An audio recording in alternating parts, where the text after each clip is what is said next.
Learning objectives. After completing these modules, learners will be able to understand the meaning of international business, identify the operating differences in international and domestic business, know the scope of international business, find out the benefits of international business, learn the modes of doing international business, study the promotional schemes of the government. Meaning of international business and reasons for international business. Introduction. Developments in communication, technology, infrastructures, etc. have brought the world countries closer by cutting down the geographical distances. The changes helped the countries to trade goods and services much easily.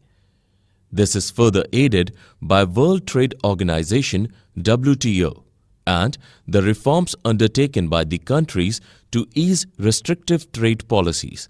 In a way, the world has become one global village. Businesses are now foraying into international markets, citing immense opportunities. India too is increasing its foreign trade and Indian companies are investing in international businesses. Meaning of international business. The production of goods and services and their trade within the boundaries of a nation is known as domestic business or national business. It is also known as home trade or internal trade. If the same activities are undertaken outside the boundaries of a nation, then it is known as international business. It is not just restricted to import and export of goods. It also involves setting up companies outside a country and manufacturing goods or providing services to foreign customers. Thus, international business comprises of both trade and production of goods and services in foreign countries. Reasons for international business. Countries engage in international business due to difference in factors of production among them. Factors of productions like capital, labor, technology, availability of natural resources, etc. varies among them. Some countries specialize in producing particular goods and services at cheaper rates and export to countries in need and gain profit. Companies too work in the same way. They engage in international business to import goods at cheaper prices and export goods to fetch good returns. International business versus domestic business. Doing business in an international market is complex than in domestic market. Politics, socio-economic dynamics, cultural aspects, etc. of the foreign country determine the business there. So, adapting the strategizing as per the host environment is the key. Some differences in doing domestic and international business are as below. Nationality of buyers and sellers. It is easy to do business deals if the buyers and sellers are of same nationality.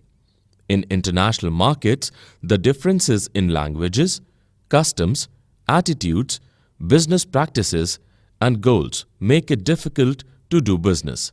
Nationality of other stakeholders.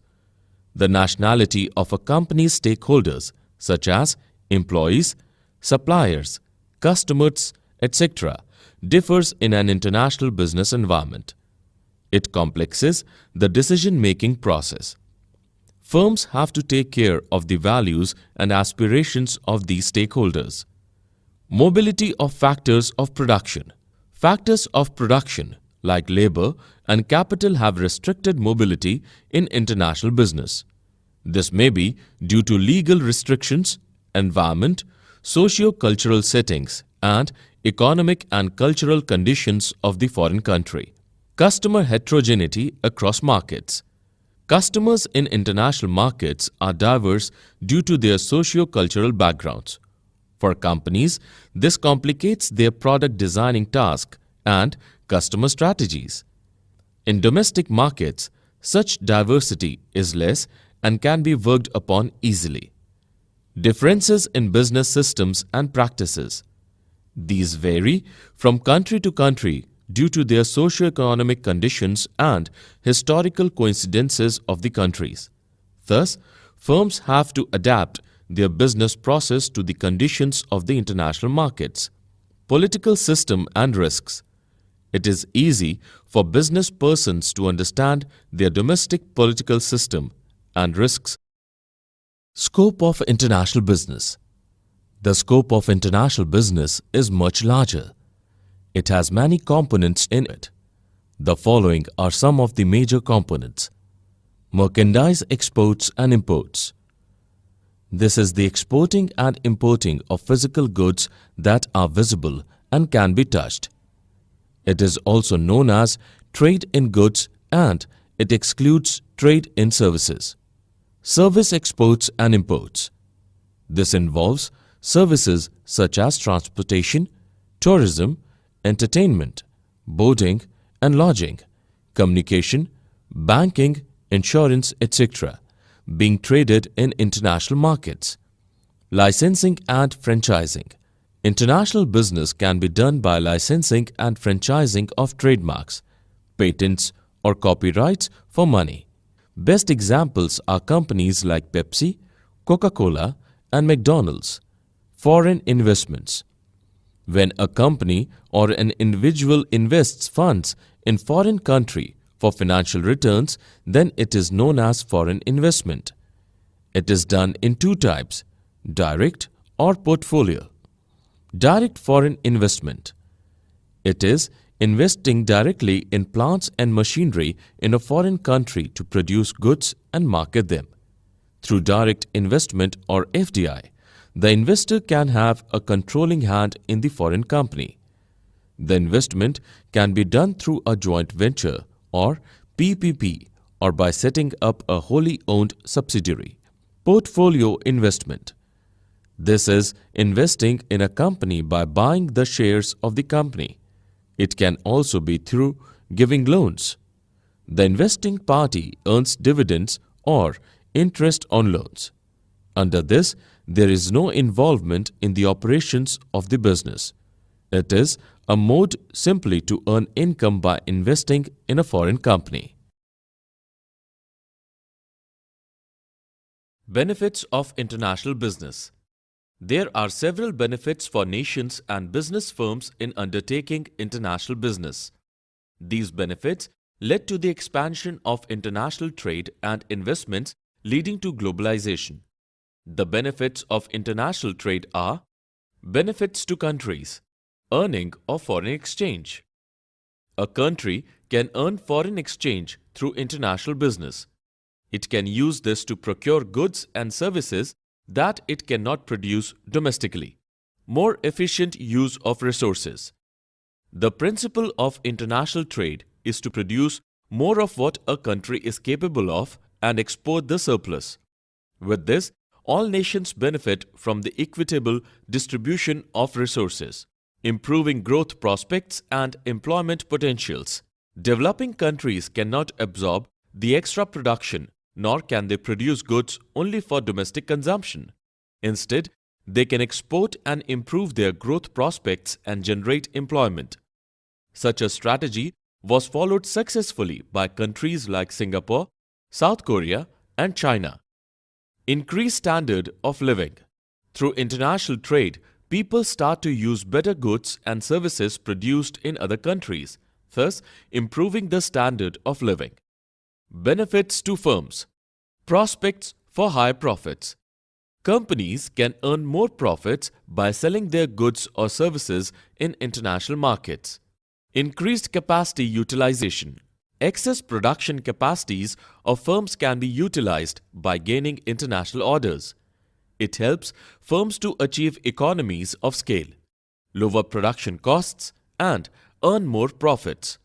Prospects for growth. Demand for a product may get saturated in a domestic market. In such a scenario, firms can raise their growth prospects by selling in foreign markets. Way out to intense competition in domestic market. For a company, intense domestic competition blunts its profitability. It can raise its growth and profitability by engaging in international trade. Improved business vision. International business becomes a vision if the company wants growth, competitiveness, diversification, and gaining strategic advantages. Modes of entry into international business Part 1. There are many ways to enter into international business. They are as below. Exporting and importing. It is selling and buying of goods from abroad. It is done in two ways. Direct way. A company is directly involved in export and import activities. Indirect way. A middleman or entity is involved. Advantages. Easiest way to enter international business. Needs less involvement of time and money. Risk on investment is less. Limitations.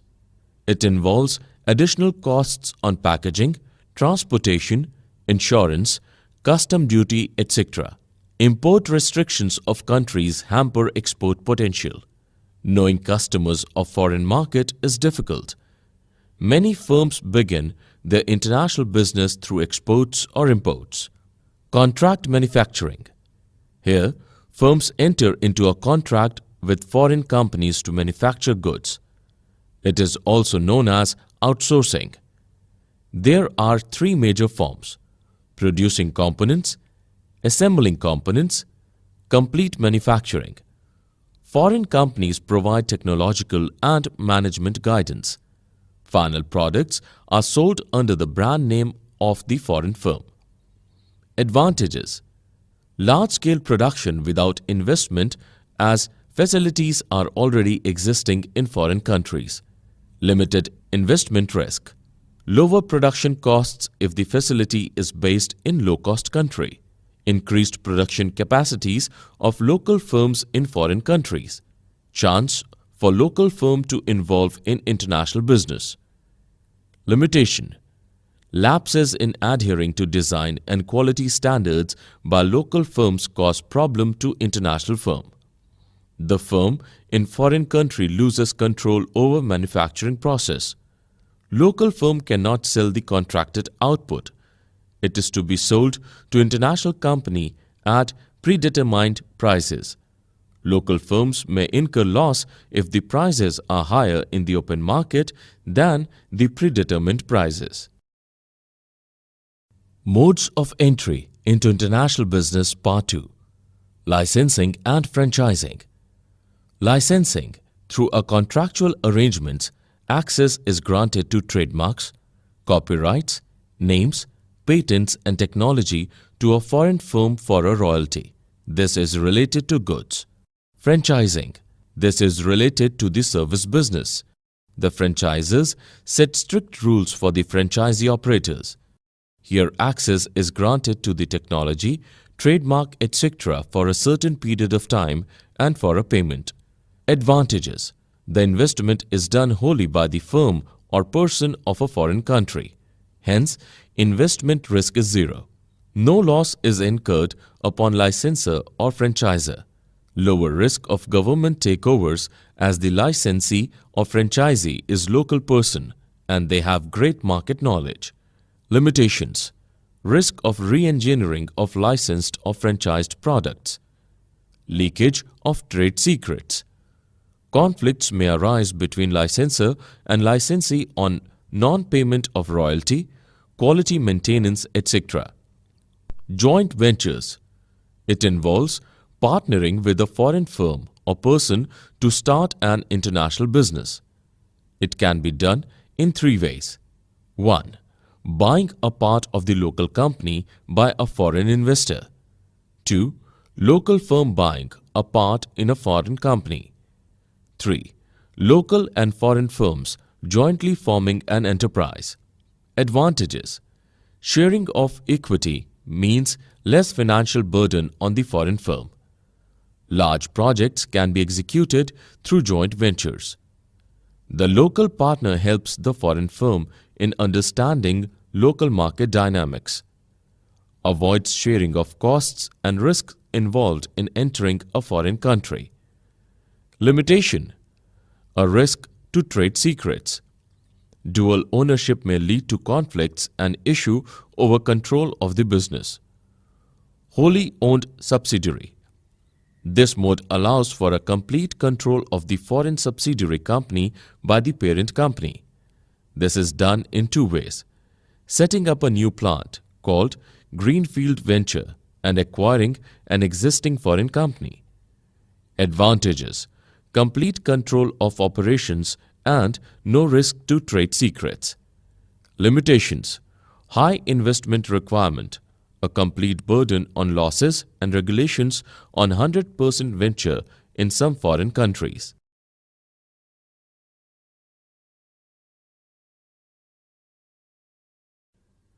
Export-import procedures and documentation Part 1. The international business of exporting and importing of goods involves many procedures. Export procedure: receipt of inquiry and sending quotations. Foreign buyers ask exporters for quotations which contain price of the goods, terms and conditions in exporting, etc. Exporters send a pro forma invoice with required information as a reply. Receipt of order or intent. The placing of an order by the prospective buyer is called indent. It consists of information on price, delivery terms, quality of goods, etc., assessing the importer's creditworthiness and securing a guarantee for the payments.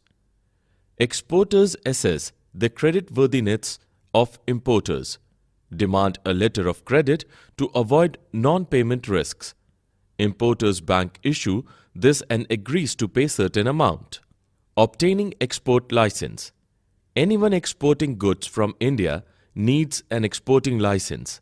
It involves opening a bank account, getting Import-Export Code (IEC) number from Directorate General Foreign Trade (DGFT) or Regional Import-Export Licensing Authority, getting a registration from Export Promotion Council and registering with Export Credit and Guarantee Corporation (ECGC). Obtaining pre-shipment finance. This is taken by the exporter from their bank to start export production. Production or procurement of goods. Exporter starts to produce goods. Pre-shipment inspection. This is a mandatory inspection by the government to check quality of goods. An inspection certificate will be given to the exporter. Excise clearance. The exporter needs to apply to Regional Excise Commissioner with an invoice regarding export duty. The Commissioner gives excise clearance. Under duty drawback scheme of the government, exporters can be exempted from excise duty. Obtaining certificate of origin. To avail tariff concessions, importer must ask exporter to certificate of origin to ascertain the originating country of goods. Reservation of shipping space. The exporting company books space from a shipping company for exporting goods. It enters the details of goods, date of delivery, and port of delivery. The shipping company issues a shipping order after accepting. Packing and forwarding. The goods are duly packed and transported to port of shipment. Insurance of goods. Goods are insured to avoid risks of loss or damage. Customs clearance. Before shipping, the exporter must ensure that the goods have proper custom clearance. A shipping bill is prepared and is submitted to the customs clearing house. Then, a carting order is obtained from Superintendent of Port for allowing the cargo to dock.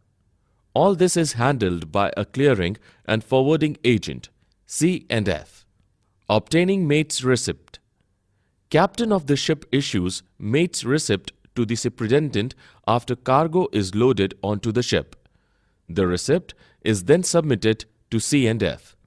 Payment of freight and issuance of bill of lading. Shipping company calculates the freight based on mate's receipt and issues bill of lading as an evidence of goods having been accepted. Preparation of invoice. An invoice is generated stating the quantity of goods and amount to be paid by the importer. Securing payment. The payment is done at the end through the help of the bankers of exporters and importers. Export-import procedures and documentation Part 2. Import procedure. Trade inquiry. Importer inquires for the exporters of the required goods through trade directories or trade associations, etc. A trade inquiry is thus generated. The exporter sends a pro forma invoice after receiving trade inquiry.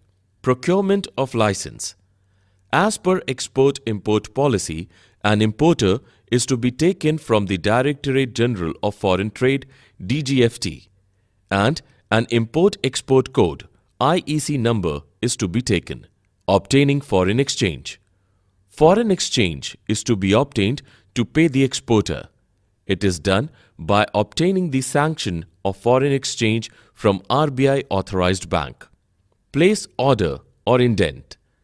The importer places an indent or import order containing information on price, size, quality, grade, etc. of goods to the exporter. It also contains the delivery date, port of destination, etc. Obtaining letter of credit. It is obtained by the importer from a bank to forward the exporter. Arranging for finance. Importer thus arranges for finances to be paid to the exporter on the arrival of goods. Receipt of shipment advice. When goods are loaded for transport, the exporter sends a shipment advice to the importer. The information regarding the goods like invoice numbers, the name of the vessel, port of export is mentioned in it. The retirement of import documents.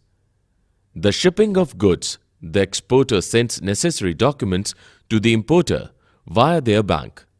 The documents include bill of exchange, commercial invoice, certificate of origin, etc.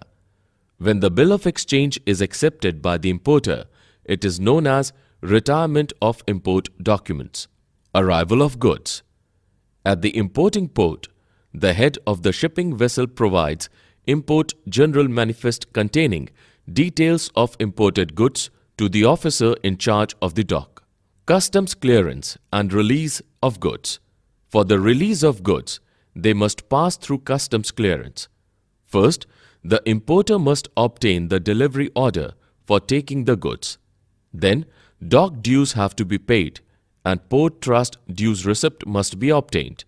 Later, a bill of entry is to be filled for custom duty assessment. Finally, after paying the import duty, the bill of entry is shown to the superintendent of the dock and goods are released. Foreign trade promotion incentives and organizational support. Foreign trade promotion measures and schemes. Companies can avail benefits through various trade promotion schemes of the government. They are as follows. Duty drawback scheme. Any excise duty or customs duty paid on exporting goods is refunded under the scheme. Export manufacturing under bond scheme. Excise and other duties are exempted for firms that provide an undertaking that the goods produced by them are solely for export purposes. Exemption from payment of sales tax. Goods for export are exempted from sales tax. It is available for firms that are 100% export-oriented and those in Special Economic Zones (SEZs). Advanced License Scheme. The scheme allows the firm manufacturing goods for exports can get inputs for production either domestically or from international sources duty-free. Export Promotion Capital Goods Scheme (EPCG). Capital goods can be imported at lower custom rates or zero rates for producing goods for export. Scheme of recognizing export firms as export house, trading house and superstar trading house. Export firms that achieved an average export of performance in past years are granted status of export house, trading house, star trading house by government. They also have to fulfill some conditions like building marketing infrastructure, etc. Export of services. Service houses are recognized to increase export of services under the scheme. Export finance. The scheme offers finance for various needs of exporters. Export processing zones (EPZs). These are exclusive areas to produce goods for export. They are often located near seaports and airports. The areas are duty-free. Organizational support. Department of Commerce. It is the apex body in the country to promote external trade. It formulates trade policies. Export promotion councils. These are to promote exports of particular products. Commodity boards. These are to promote export of traditional commodities of the country. Export Inspection Council (EIC). It takes care of the quality control of exports from India and also undertakes pre-shipment inspections. Indian Trade Promotion Organization (ITPO). It organizes trade fairs both within and outside the country. It helps the industry in promoting trade. Indian Institute of Foreign Trade. Its objective is to professionalize the foreign trade management of the country. Indian Institute of Packaging (IIP). It helps the industry with research-oriented packaging material. International trade institutions and trade agreements. After the World Wars, for reconstruction and development, the world nations established various institutions for promoting international trade and financing for reconstruction. World Bank. It began as an international bank for reconstruction and development (IBRD). It is to aid the war-affected countries in their reconstruction process. From 1950s, the World Bank started helping underdeveloped nations. In 1960, it has set up International Development Association (IDA) for providing loans at concessional rates. International Monetary Fund (IMF). It was set up for building a system for adjusting exchange rates. Its main objectives are: 1. Promoting international monetary cooperation. 2. Balanced expansion of business trade. 3. Stability in exchange rate. 4. To help establish multilateral payment systems. World Trade Organization (WTO) and major agreements. WTO is a successor to the General Agreement for Tariffs and Trades (GATT). It is to facilitate trade among world nations with minimum tariffs. India is a founding member. Objectives: reduce tariff and eliminate trade barriers. Improving standards of living, generating employment, increasing incomes and demand. Sustainable development. To set up a viable and long-lasting trading system. Functions: mitigating trade-related grievances. Code of conduct in international trade. Dispute settlement. Making members adhere to rules and regulations. Periodically assessing the agreements and declarations. Benefits: promotes international trade. Settles disputes. Improves living standards through free trade. Fastened economic growth. Helps developing countries grow. Summary. Let us summarize what we have learnt. International business is the production of goods and services, and their trade within the boundaries of a nation is known as domestic business or national business. Doing business in an international market is complex than in domestic market. Politics, socio-economic dynamics, cultural aspects, etc. of the foreign country determine the business there. So, adapting and strategizing as per the host environment is the key. The many components of international business include merchandise exports and imports, service exports and imports, licensing and franchising, foreign investments. Benefits of international business to countries: 1. Earning of foreign exchange. 2. more efficient use of resources. 3. Improving growth prospects and employment potentials. 4. Increased standard of living. 2 firms. 1. Prospects for higher profits. 2. Increased capacity utilization. 3. Prospects for growth. 4. Way out to intense competition in domestic market. 5. Improved business vision. Various modes of entering international business include exporting and importing, contract manufacturing, licensing and franchising, joint ventures, wholly owned subsidiary. International business of export and import is complex with various formalities to be fulfilled. The government, through various schemes and organizations, promotes international trade. Apart from national support, there are international organizations to support and promote international trade.